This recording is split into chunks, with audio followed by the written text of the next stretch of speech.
Good evening and welcome to yet another insightful PEP Talk hosted by Arka Leadership. I am Subramanian Sankaran, leadership coach, corporate trainer, and business consultant. Enjoying life's journey, juggling its multiple dimensions while seeking to keep it purpose-filled.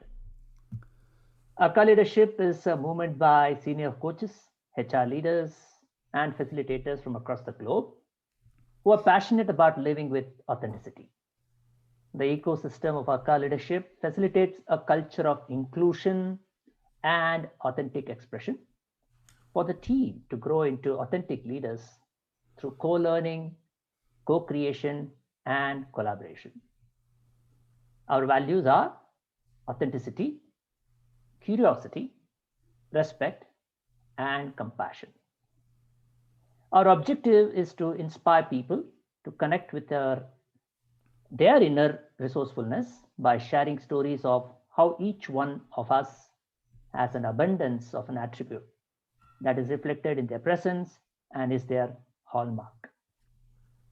Further, we want to establish a link that most leaders trust their instinct either consciously or subconsciously. And if leaders were to trust their instinct consciously as a way of life, then they could grow into authentic leaders. Since October 2020, we have set out on a discovery to discover authentic leaders, understand what makes them the person that they are, and share their insights with a global audience. The format of reaching out as well as spreading out is multiple. We have partnered with TSOB for speaker engagements. We do podcasts, one-to-one interviews, webinars, stories, blogs, and are open to any media that will help us spread the need for authentic leadership quickly around the world. These interactions, notwithstanding their format, are a way to establish a pattern on leadership and performance. It is in that endeavor that we have the pleasure of inviting Varadarajan Kannan for a conversation, or should I say pep talk, with us today. He is also more properly called Victor Kannan among his friends and colleagues. This, according to him, is an accidental outcome of his initial being V and not any intentional effort to re-christen himself. As a highly qualified finance professional, Kannan has a long and successful career as the Chief Financial Officer of multinationals based in the USA. He contributes a significant portion of his time as director in Heartfulness Institute, a not-for-profit institution that focuses on human integration through meditation. The rest of his introduction, in his own words, is as follows. Victor Kannan started Heartfulness meditation practice in 1982, inspired by the disenchantment of the religious practices of those days. He was lucky to meet a co-worker, a fellow spiritual traveler, who inspired him to meditate. Without any formal introduction, he sat down to meditate one morning and had a profound, indisputable, and intriguing experience of energy feeling on his forehead, and that created an undying curiosity to pursue. He was formally introduced to the practice by the great master of Sahaj Mark system, affectionately called Chariji, on April 22, 1982 in Chennai.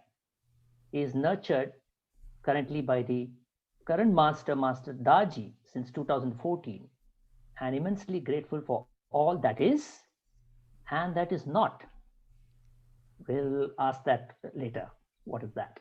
Victor lives in the USA with his wife and their daughter and is working as a CFO for a private technology company. He is also a lifelong volunteer of Heartfulness Institute and Sri Ramchandra Mission. He has written hundreds of articles and delivered several speeches, mainly on the subjects of philosophy and spirituality.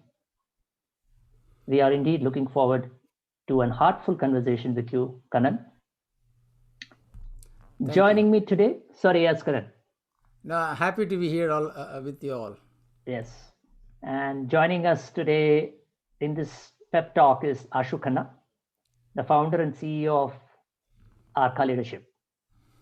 She describes herself as an explorer at heart who trusts her intuition fearlessly and enjoys pushing her boundaries to express innovatively and harness opportunities.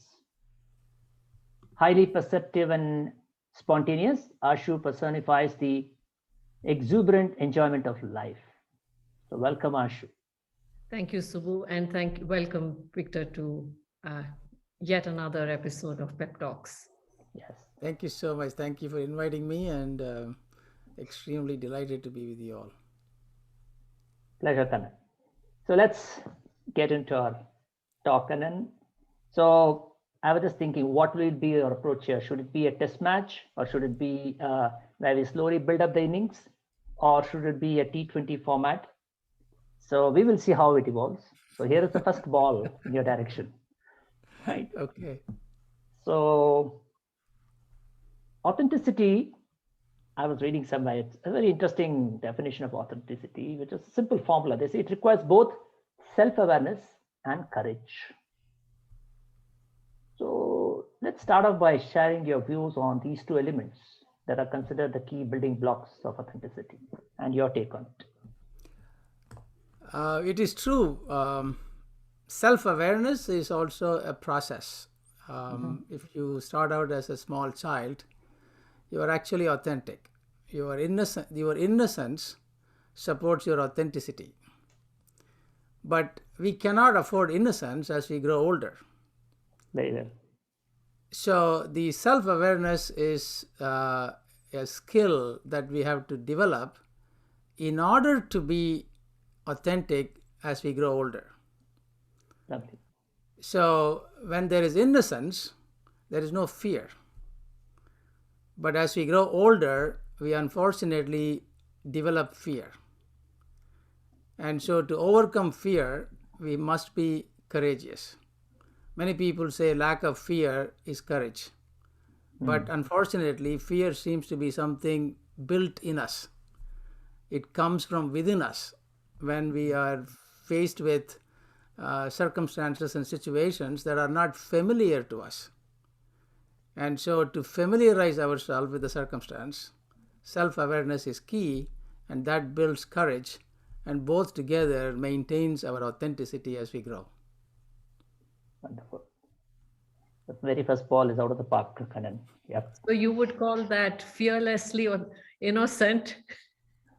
No, there is this spiritual journey where you start with innocence of a child and then develop into the innocence of a saint. So what is the difference between the innocence of a child and the innocence of a saint? The innocence of a saint has seen it all. Nothing shocks the saint. Nothing surprises the saint. The good, the bad, the ugly, the indifferent, the beautiful, the pretty, everything has been something that he has gone through, or he has seen it, or he has observed it, or he has absorbed it. And so the innocence of a child versus the innocence of a saint, it is a journey. So in a way, it is what I hear you say, Kannan, is the innocence of a child comes from inexperience, and the innocence of a saint comes in the experience. That is true. And the innocence comes from the potential, Oh, and the innocence of a saint comes from realization. wonderful. You already started off on such a profound note, Kannan. That's something very deep. Okay. Okay. So staying on this idea of self-awareness and courage, one of the things that about being authentic is there's assumption that when you're being authentic, it's about telling things as it is, and that requires courage, right? So it also, in a very business context, we say tell it as it is a need for creating and leading high performing teams. I mean, I do some programs currently in a large multinational organization where one of their how to lead qualities is this, saying you should be able to tell it as it is. You too have led many organizations in a very crucial and a fiduciary and largely compliance role, Kannan. So what has enabled you to particularly handle this need to tell it as it is? I think first is to establish trust, but it is difficult to tell it as it is. The other person to whom you are saying this is not receiving it. Because you are telling it as it is for the corporation to benefit or the recipient to benefit. And so it is almost a communication or a transaction. So you have to not only send it out, but ensure it is received, the package is received completely. And so there are a couple of things here. One is sensitivity. So as a leader, I have to develop sensitivity to know the extent to which I can push, I can communicate, I can deliver. It is one thing to be courageous. It is another thing to be forceful. So we want to be courageous, but the force applied depends upon your assessment of how well it will be fully received on the other end. And in order for that to happen, trust must be built. And trust cannot be built unless the other person knows you care. This is again, I think it was Roosevelt who said that people don't care how much you know unless they know how much you care. Okay. So it is important that you genuinely care for the situation, for the other person, for the organization, for the goodness of everybody concerned. And then when the genuine care is established, the trust is born. And then by repeated action, trust is built. And after that, they don't worry about who you are, but they will be concerned about what you say. Because as a person, you care. As a person, you are interested in their well-being. So you are not saying to hurt. You are not saying to get one up. You say it because you have to say it for the goodness of everybody concerned. And then it will be well received. So to say it as it is a good thing, but in my mind, it is not so good a thing if it is misplaced. Yes. So in a way, it's about the intention behind what you say, right? And also in Vedic tradition, we have this, the four things, right?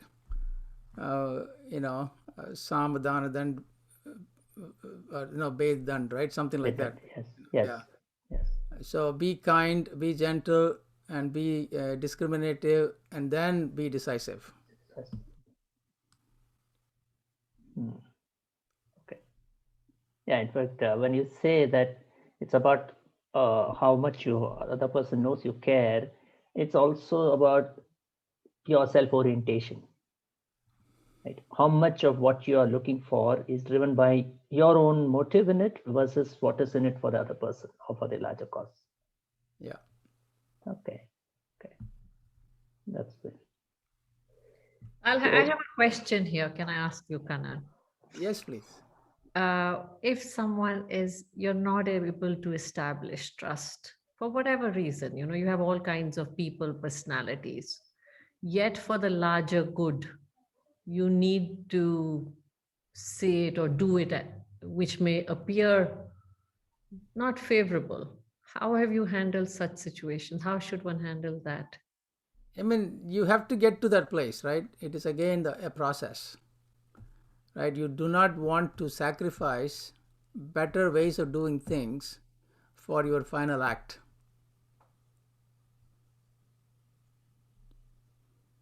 So, nevertheless, if that's where you are led to, that's where you are led to.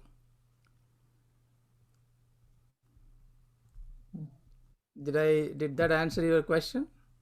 Yeah, you do what the moment requires sometimes.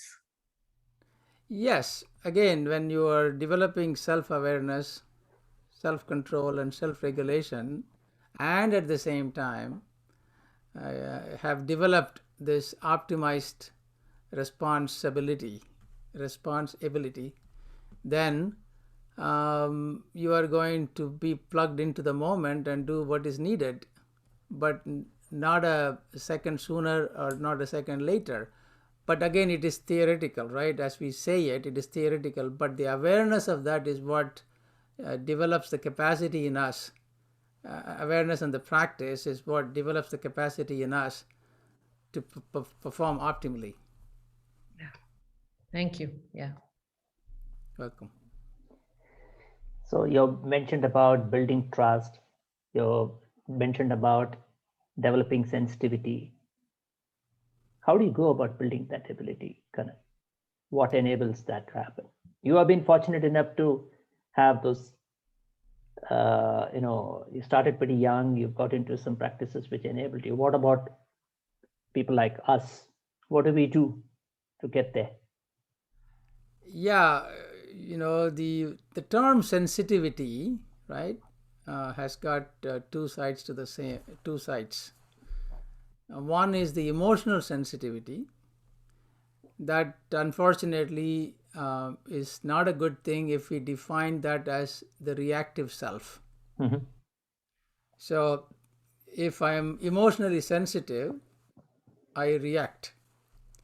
But if I am spiritually sensitive, for a lack of a better term, I'm using the term spirituality. If I'm spiritually sensitive, I respond. So how do we want to develop this sensitivity when we are engaged in a team or a corporate environment or even social service or in a nonprofit organization in a leadership role? It is to develop this spiritual sensitivity. That is pausing, observing, analyzing quickly, develop this sense of discrimination or discernment or viveka, and then, take the next step. And so when we are emotionally sensitive, we are protective of our self-image. When we are spiritually sensitive, we will do what is the best for that occasion, for the situation, for the people, for the cause. So there are practices to minimize the impact of emotional sensitivity and improve the spiritual sensitivity. Mm-hmm. And I think the emotional sensitivity is when we feel disconnected, and spiritual sensitivity is when we feel more interconnected. That's very interesting. When, for example, when I feel attacked, for example, even the idea of feeling attacked is from an emotional point of view. Mm-hmm. Because I'm unsure of myself, right? That is the only time I feel attacked emotionally. I mean, not physically. Physically it is very perceptible. Emotionally it is subjective. So anything that is subjective, I have a much better way of processing it. That is the space, the pause that I give between stimulus and response. Right? That is where we make a choice. That's where we are able to bring about the best in us. The worst in us comes out when we react. The best in us comes out when we respond. And so to develop this spiritual sensitivity is the best way to continue to nurture one's authenticity and all the powers that we have internally for the good of everyone.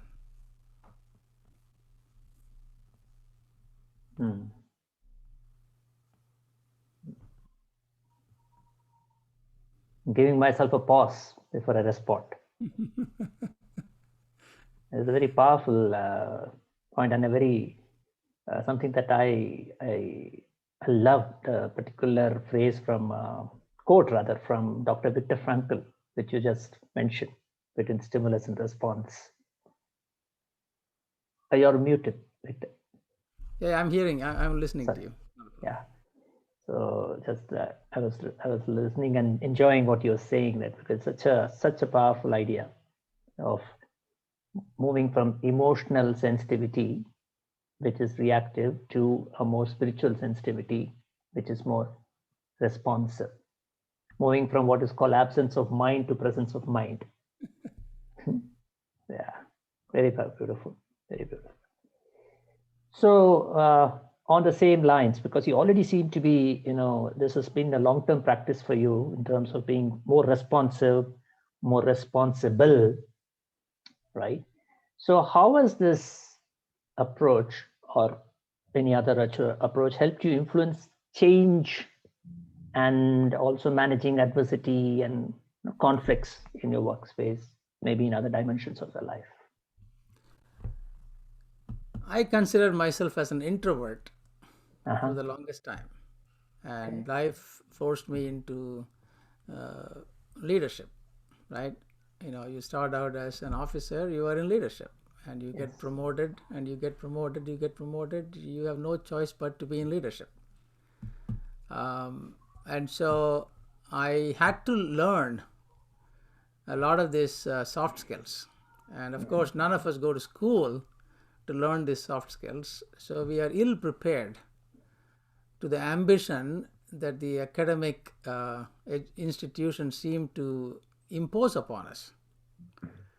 So it is a very sorry state of affairs that the academic institutions, while fueling ambition, is not right skilling the people as they graduate.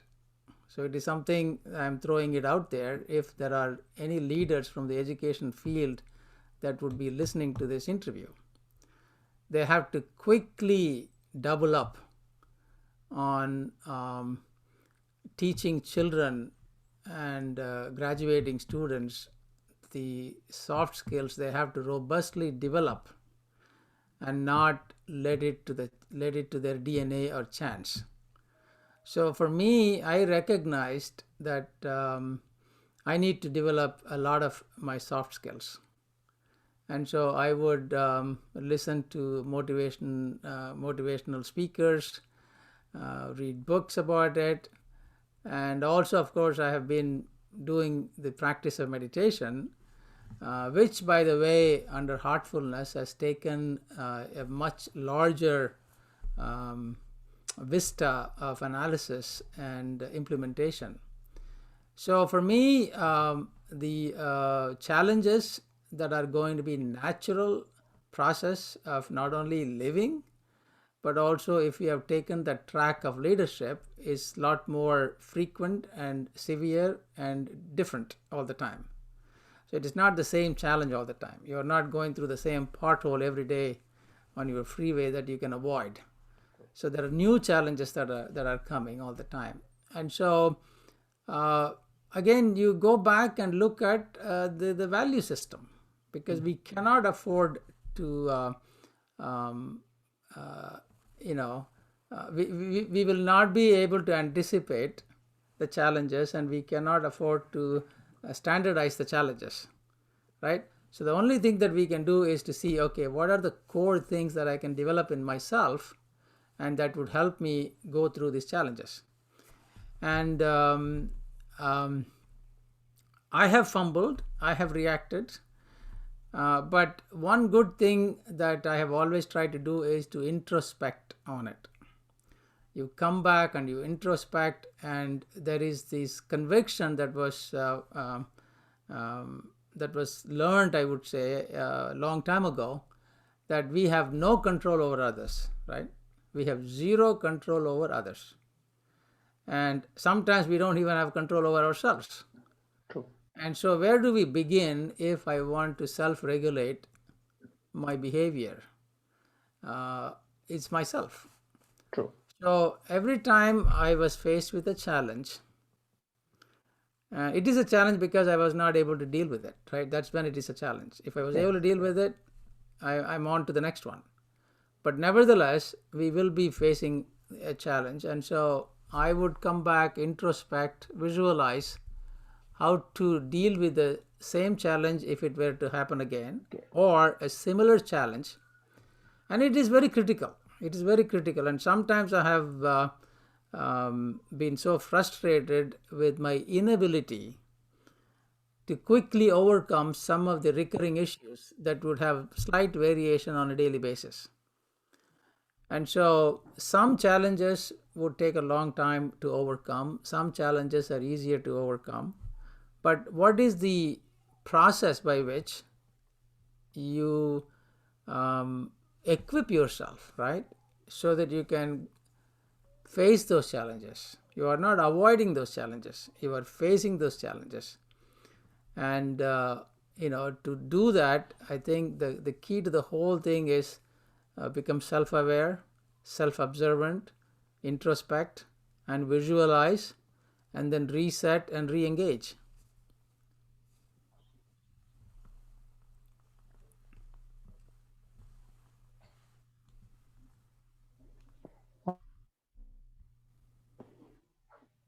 In fact, what you said about leaders needing to develop their efforts on making sure that they as well as the team members are equipped to face this ever-changing world with soft skills.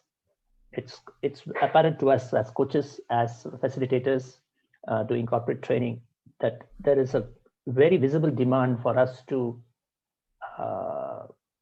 share the basics of leadership, the basics of human relationships also with some of these people who are supposedly leading for many years. So you almost start from the very basics with some of these leaders, and that's when what you say makes very good sense, that this is one area which we all need to definitely speed up. Okay.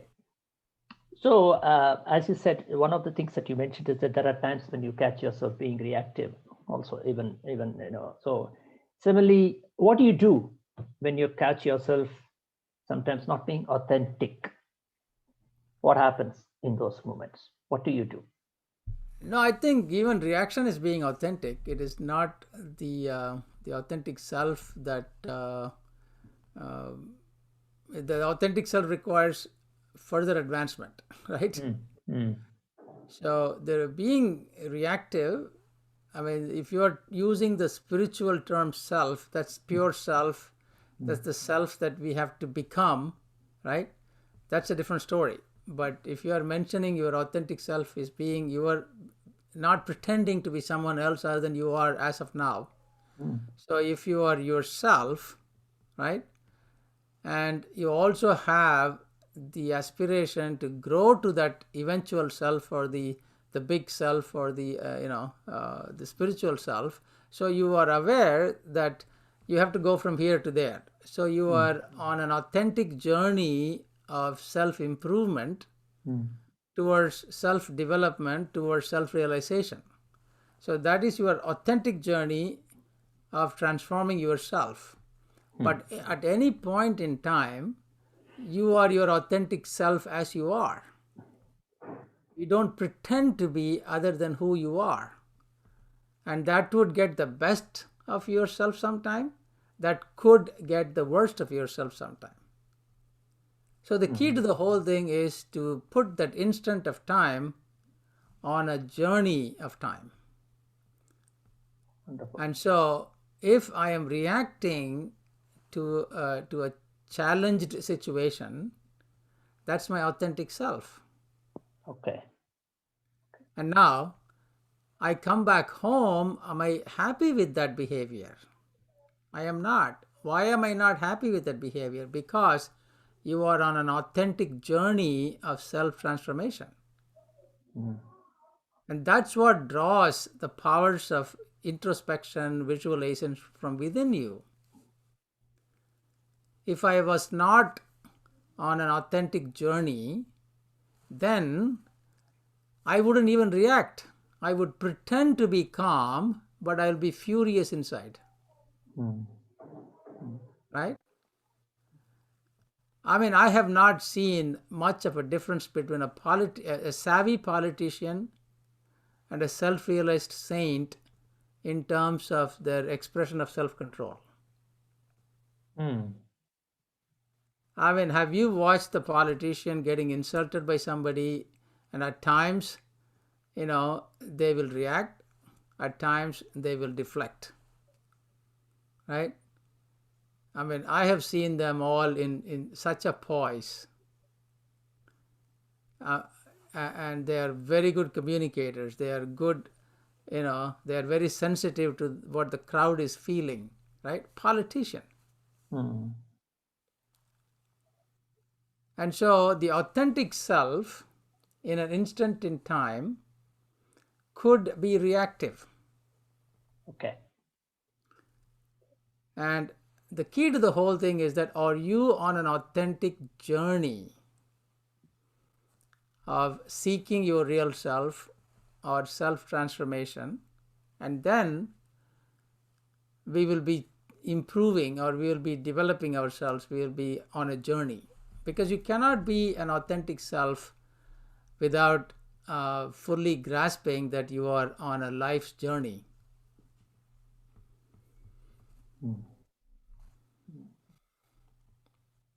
So it is also the fact that you accept that there are moments when I will go through this particular reactive moments, and there'll be moments where I have the ability to respond. Right. That acceptance as well, part of the self-awareness. I think that's the key, the acceptance part. Accepting but not compromising. Yes. Okay. All right. So let's look back on your journey so far, Kannan, and is there anything that stands out in your life's journey that you feel is sort of relevant to share here, a story or an anecdote, something that will add the make it authentic, saying that this is what was the biggest learning for me, this is what was the biggest challenge for, whatever it is, a story that will add value to what we're discussing around the courage to tell it as it is, or the aspects that you just covered. I mean, there is a lot of instances where pick your best.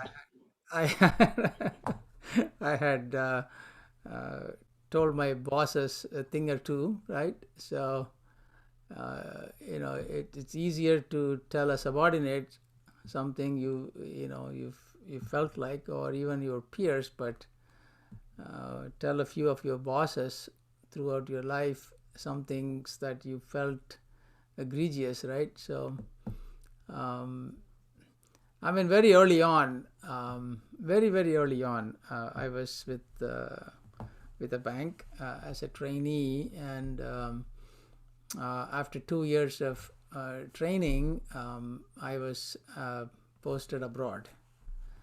And so before I embarked upon that, I had some vacation I needed to take. So I was going to actually go to Shahjahanpur, where one of the masters has built an ashram, and also birthplace. I had never been to the birthplace of Babuji. It was in 1983. So I had been in the bank since 80. In 82, I started meditation. In 83, I were to come to Los Angeles. And so somewhere in the middle of 83, I wanted to go for about 2 weeks of vacation and spend some time in the Shahjahanpur ashram. So I applied for leave, and because I was in transit, my personnel files were going from one department to the other, and finally nobody could tell me whether my vacation was approved or not. And I was supposed to leave 2 days later, and I had booked my tickets and everything in anticipation, because I had followed the rules. You're supposed to apply 30 days in advance, you should have enough, blah, blah, blah. So nobody could help me, right? And I was already working in the local head office, so I had 3 or 4 layers of supervisors, all the way to the chief guy. So I said, today I'm determined to find out the fate of my leave application, right? So that's it. So I talked to my branch manager. He said, no, I don't know where it is. I said, do you mind if I just go upstairs, go to the next level? He said, no problem. I went there. He said, I don't know. I went up, but I went up. I went all the way to the regional manager. And so I talked to the I don't know how they call that. He was in a meeting, right? He was twice my age at that time. He was in a meeting with all kinds of big shots. And so I basically gave a chit to the guy who was sitting in front of the conference room with the door closed, right? And we had some special privilege because I was transferred to Los Angeles, so I could go anywhere, talk to any manager. And so the guy basically looked at my card and opened the door. Right? So I went inside. So, I was 23, 24 years old, and the chief manager, the regional manager was probably 50. So I said, what brings you here? So I told him, what brought me there. And then he asked me, it does take time, these things don't happen immediately. I said, sir, I had applied it 30 days ago, and I'm supposed to leave in 2 more days, and you think if 2 more days is the time it takes for something that has not been done in 30 days to be done, I wouldn't be here. But it looks like to me that they can't even find my leave application, and the very fact that I've come all the way to see you merits some attention. And I understand that you are in a meeting, that now that I have brought it to your attention, I'm going to go back to my office. And the beautiful thing that happened was that manager did not take offense. Right? That was an inspiration to me. Yes. So if I were in his position, I could have said, okay, this is a rookie. He doesn't understand what I do for the bank. Yeah. I am in this big meeting with so many people, right? Yes. And then I could have said all kinds of things. I'm going to punish him, right? I'm not going to approve anything could have happened. Yes. Instead, what happened was, this was a generation ago, right? Again. So he basically made sure that his assistants found the paper, approved my vacation, all happened within a day. Wonderful. So much so, my immediate manager said, oh my God, what happened here? Right? I thought this guy was going to get fired today. Okay. And he said, do you need any help in booking your return tickets? Do you need any help in accommodation? I said, sir, I've taken care of all those things. No problem. Thank you. So this incident, I'm going back to my early career to show that these leaders, right, they can make a profound impact on the budding leaders of an organization. Very true. And that is leading by example. Yes. Right? Yes. Yes. Very true. So, I mean, I'm just giving you one story, but there are so many. But we have time. We have time for. That was when you were a rookie. Now that you have rookies under you, any other story that comes from the more recent past, that will also be interesting for us. This happened maybe about 10, 15 years ago. That would have probably, 83 is about almost 40 years ago now. Yeah. So, that was, we can even say 2 generations ago for the speed with which the generations are going now. True.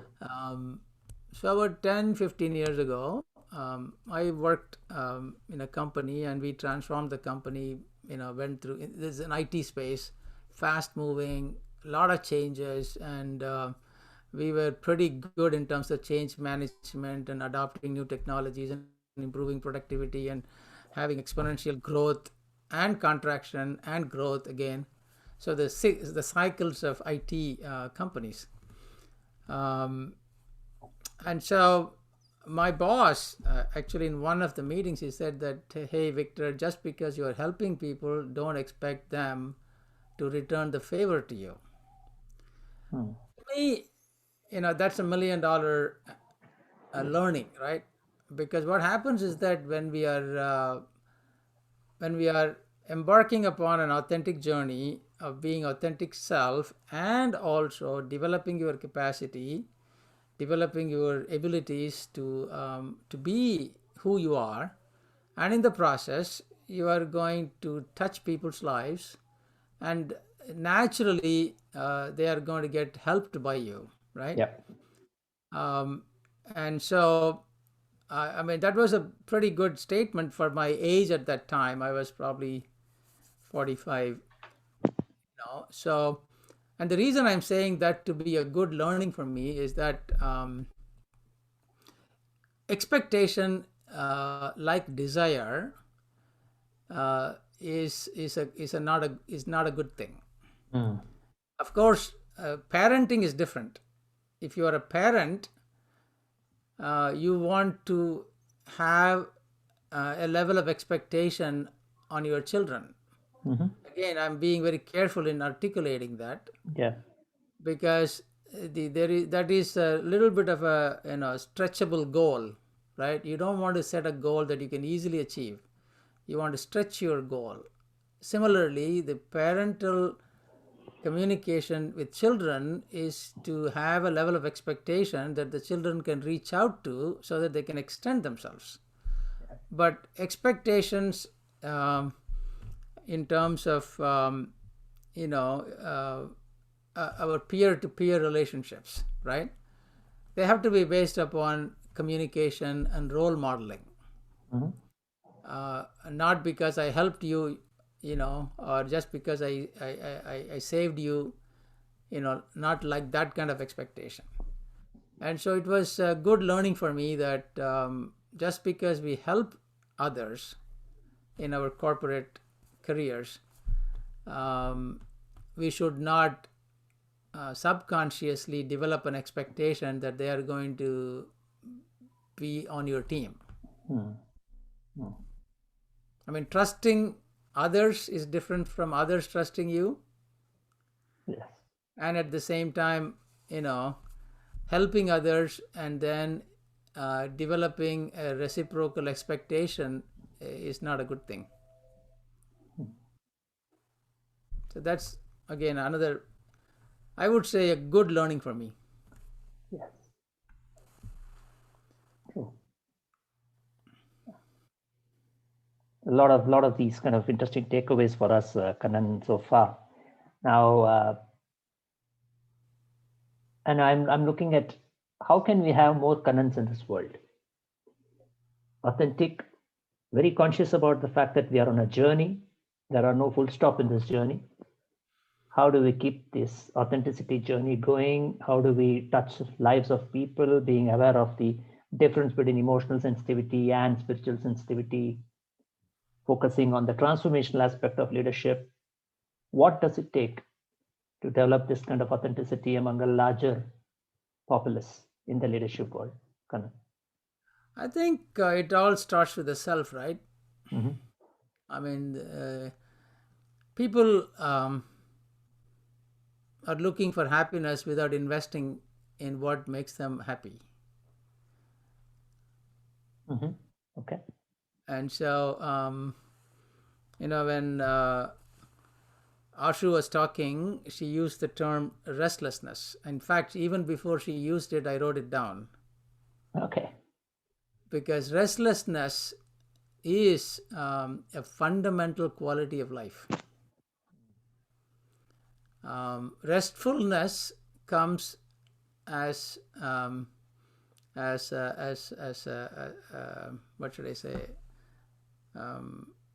Something that reinforces restlessness. If I want to be careful with this. I'm not talking about anxiety. Yes. I'm talking about the innate nature. What is the innate nature of curiosity? Why is the child curious? Where is that curiosity rests? Curiosity rests on restlessness. we have our Adi Guru Lalaji. He says that there is no life without manifestation. So life plus restlessness is manifestation. Beautiful. And so the rest is nothing more than a pause before activity resumes. And so you can apply this to mega cycles, right? You can apply this to creation, sustenance, and destruction and recreation, the cycle of universe, the yugas. So restlessness is the key, right, for self-discovery, for curiosity, for shortcuts, for success without foundation of being happy, for fun without the foundation of joy, for activity without the foundation of meaning. But the quality of restlessness is what determines whether you are putting meaning ahead of activity, joy ahead of living, happiness ahead of success. The quality of restlessness. And it was very interesting for me when I heard Babuji say, everybody is hankering after peace. But for me, pain is sweet. And I'm saying this is just for me alone, the pain.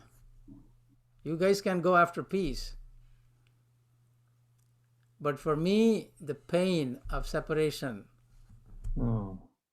from the ultimate unity, ultimate divinity. And that pain is based upon restlessness.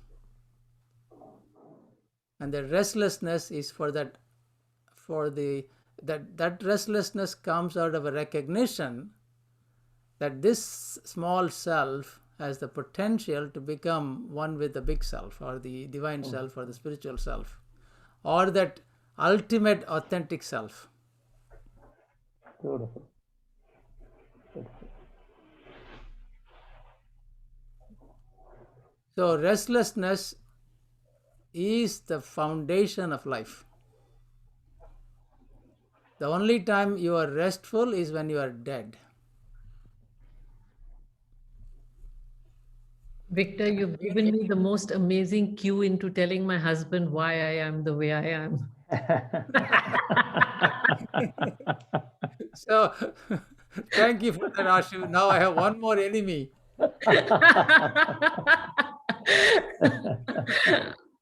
Because, just today I was told that I am inherently creative, joyful, and I have these bursts of angers that come out, but they dissolve as soon as they come out as well, because the creative energy in me is so high.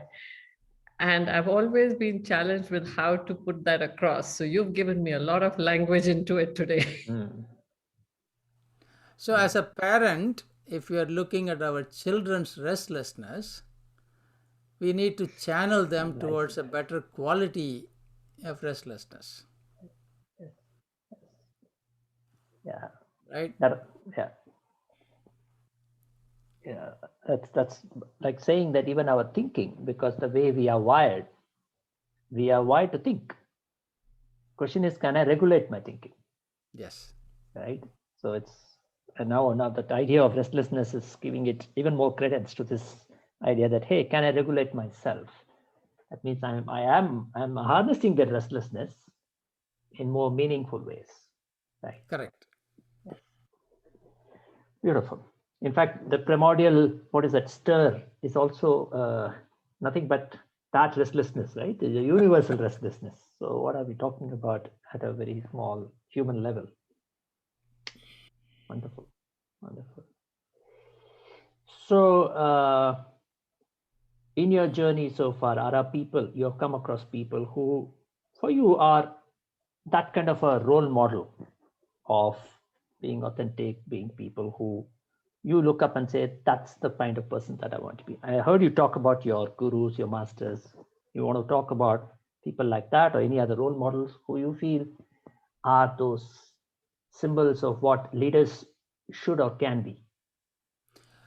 There is not a single role model per se. I used to have that idea that we need to look for role models, but I think now, after so many years, I have changed my mind, so to speak. Okay. Because you are inspired to listen to somebody and then it resonates with you and they become your role model, but you are now exposed to a lot more in life.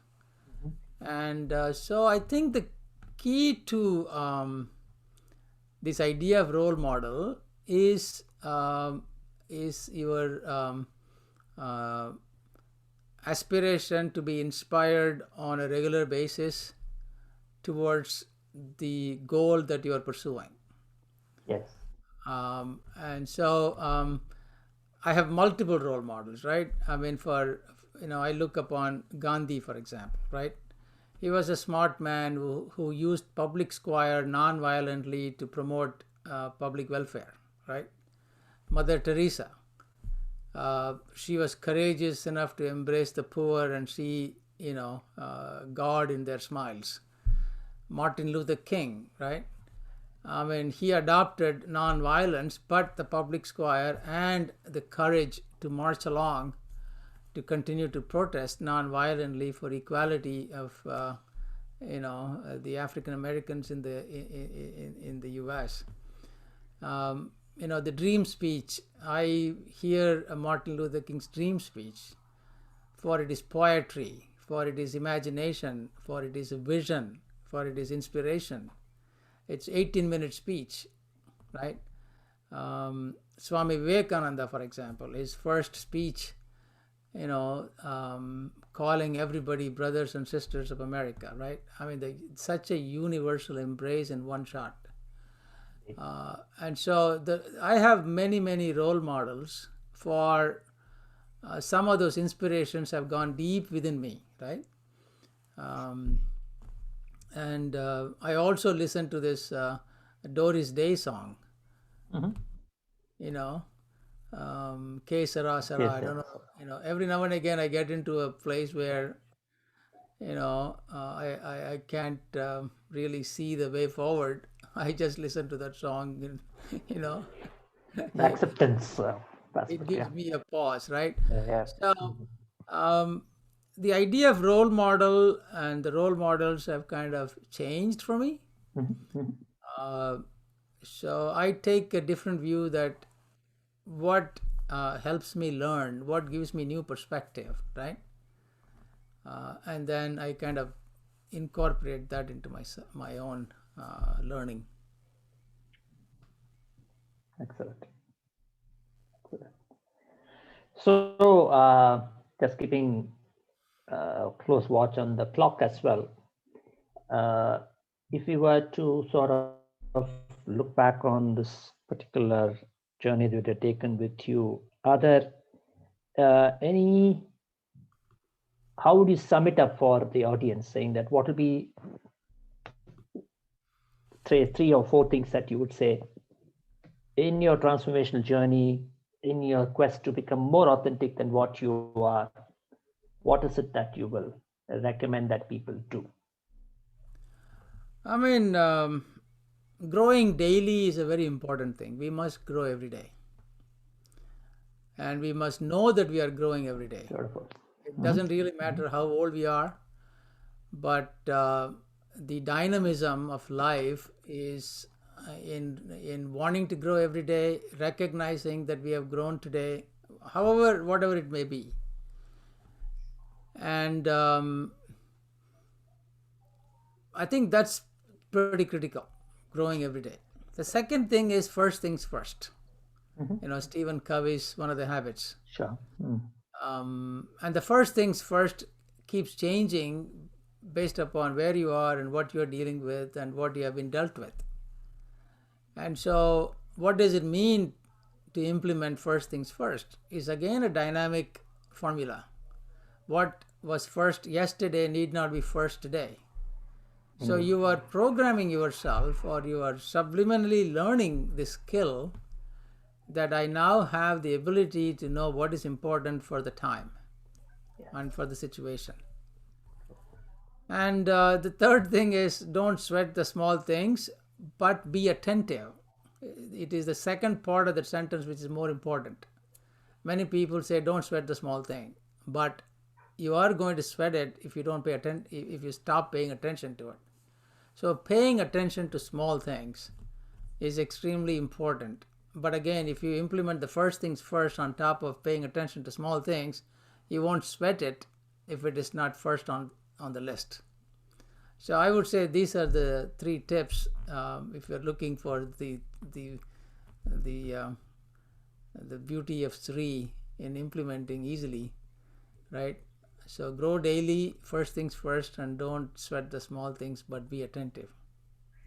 I wish I'd asked for 7, but it's okay. We'll stick to 3 because 7 is somehow the favorite number for most, articles on self-growth. 7 habits, 7 spiritual laws. I've read a lot of those, but 3 very powerful takeaways, Kannan. And I think it is 3 for spontaneity, 7 for a little bit of thinking. Yes. That's the way it is. So maybe we will come back to you by that time for you'll get some time to think and expand on that 3 and give us 7 more. So Ashu, you have any questions to ask of Kannan before we wrap up the session? Any comments to make, and then we can move forward. Yeah, thanks for that, Kannan. You were talking about when we just before we started this conversation about neti. Yes. And it brings me to what next for you? You've been a CFO. You are also part of the Heartfulness Institute for the longest time. What next for you? Don't know. Next is probably breakfast after this. It grows daily. His idea of growing daily is different. I have kept you away from the most, like you said, the biggest priority of the day. Now we need to understand what does this growing daily mean to us. He's talking about breakfast. Okay. No, I think for me right now, there is no big plan of what is next to come in the next 2 years or 3 years or 5 years. And of course, right now it is all in the present. When I say in the present, not just this minute, but also in an extended present, because I love my situation that I am in, and everything seems to be in a very beautiful harmony. So I will continue on till a challenge or opportunity presents itself and deal with it and move on. So there is a difference between planning and being in the moment, right? But if I have nothing to plan for, it's easy to be in the present. But if I have something to plan for, I go ahead and plan for it. That is what I'm supposed to do in that present. So neti is basically a recognition that this moment at this point in time is going to be the past as soon as it passes. And so I move on to the next one. And not being stuck with the present in the future and then wished it was back again, that's a problem. So now here I'm going to bring about another question, which is slightly more playful. Yes. And I hope I have your permission to be a little playful here. I mean, I don't know if we can, stop recording and then re-record. Then you have permission, not knowing what you're asking for. Okay. I have been amused by people saying, if you permit me, then what am I going to do? Okay, so you caught me on that one, fully called out. And I would ask, so now I'm going to, now that we are on that space No, of. go ahead, go ahead. I will take this as a challenge. No, so at home, is your environment, I mean, whether it's your spouse or your children, is it, saying it as is it something that you've created as a culture even at home, or is it something that is just, because often I see a dichotomy in people. And how have you really created that at home? If I mean, we are authentic to each other. At times, we fight with each other, and but again, those are instances and for growth, right? I mean, you are challenged. So very similar to what I said before. When I am my own authentic self, but my performance is not something that I'm happy about, I go back and introspect, use visualization, and then recalibrate and reset. That's the key. And I implement that at home. If I am pushed to my limits, I do react, but I can think about it. I can change. I can recalibrate. And I can do it only on myself. I cannot expect it with anybody else, right? So I do that. But that doesn't mean that we have become masters of all of the possible situations. No. Because the new one is coming, the bigger challenge is coming. And so you deal with it similarly, because now you have developed the skill set, right? Of not, okay, you have acted out because you have been pushed. No problem.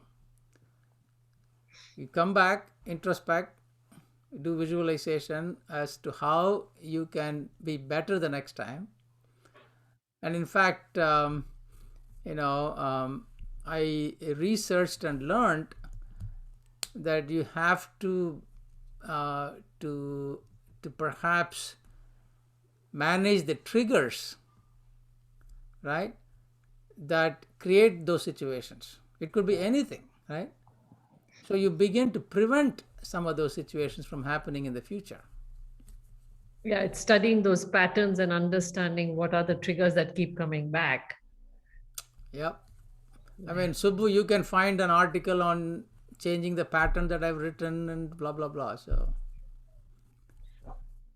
Will do.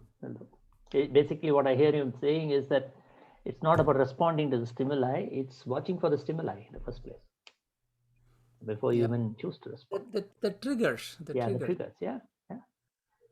True. There are many articles of Kannan which I have yet to read. I'm sure you're stimulating me now to go and read it after what you have shared now, Kannan. This has been an extremely, while all the time it's been light, but there's so much profoundness that's been shared by you, so many new ways to look at, what we think we know. It's about, there's a book I was reading, it says, how do you know that you know? Right? A very beautiful book that I'm currently reading, and what you have triggered is that kind of thinking, saying, just when you think that we know about authenticity, you come and said, hey, do you know this is also there in the authentic framework? Oh yeah, we need to go back and revisit our idea of authenticity. And that's what this journey has been for us. I mean, we have started this almost a year ago to discover new facets to authenticity. And what you have shared with us today is very, very useful and something for us to definitely take away. And we're glad that we'll be able to share this with all our viewers. And we hope that they in turn will share this with their network, because that's what the fastest way to learn is. And shared some very simple 3 takeaways, which I think is very, very powerful. It's about growing daily and keeping first things first, and then finally about giving attention to the small things, right? Don't sweat the small stuff, but be attentive. Love that, right? So thank you so much, and we look forward to having some more interactions with you, more peppier talks, if we can call that, for repeat guests. And on that note, I really want to thank you, Kannan, for being generous with your time, because I know that you have a lineup of many interactions during the day, webinars, seminars, blogs, articles, plus, of course, your full-time vocation. So really appreciate. And Ashu, thank you for being there and sharing your insights as well. We look forward to many more sessions going forward, Kannan. Thank you. I really enjoyed it. Thank Yeah. you so much. Thank you. Thank you, Kannan. All right. Thank you very much. Bye. Thanks, Subbu. Bye. Thank you.